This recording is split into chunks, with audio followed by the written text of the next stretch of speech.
Ngayong araw nga ho ay samahan nyo kami ng mga tiyang. At mahada na naman ho ang mga mangyan ay aruy. Paano ga naman ho si Ate Nitz? Anong nakaraang linggo pa, yaya ng yaya. At doon nga daw ho sa may Wanchay ay may maganda daw hong pasyalan. Ay siya, sige na, tapuntahan na. Kumain nga ho pala muna kami dini at tunay naman magutom yun. Naglakad nga lang ho pala kami dini hanggang North Point. Ay siya tunay huy, wala na talaga ho kaming pera. Ang pupuntahan nga ho pala namin sa Wanchay ay yung Hopewell Center na may building ho doon na kapag sumakay ka ng elevator ay makikita mo ho yung labas. Habang naglalakad-lakad nga ho kami ay nag-window shopping na kami dini. Window shopping lang ho at bahiti pa.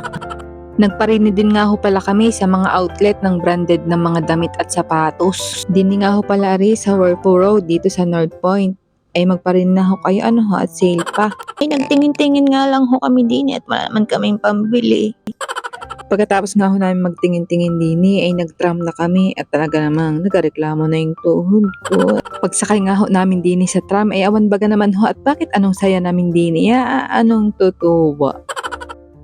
Garin nila ang ho lagi pala ang gawain namin din kapag kagarining day off. Ay kahit saan man din ho gustong pasyalan ay mapapasyalan ay sa mura naman ho ng pamasahe. Ay masama ka baga. Kapag kagarining tram nga ho pala ang asakyan nyo ay kahit saan kadalhin na rin ay 3 darala ang pamasahe. Ay pagpapuntahang Pilipinas magkano? Ay hindi pwede yun.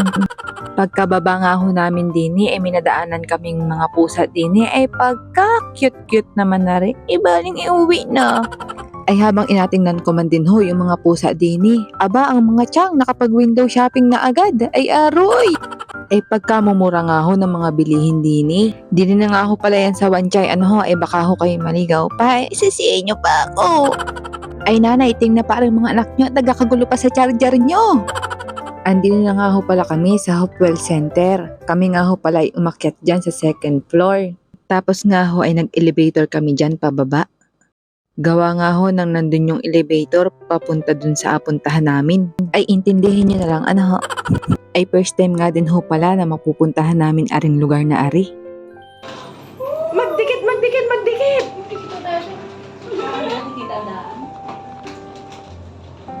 Mamaya. Kailangan ang mga lipa. Ayan. Harap kayo, harap. Dito, dali. Di ba, harap. Aray ko.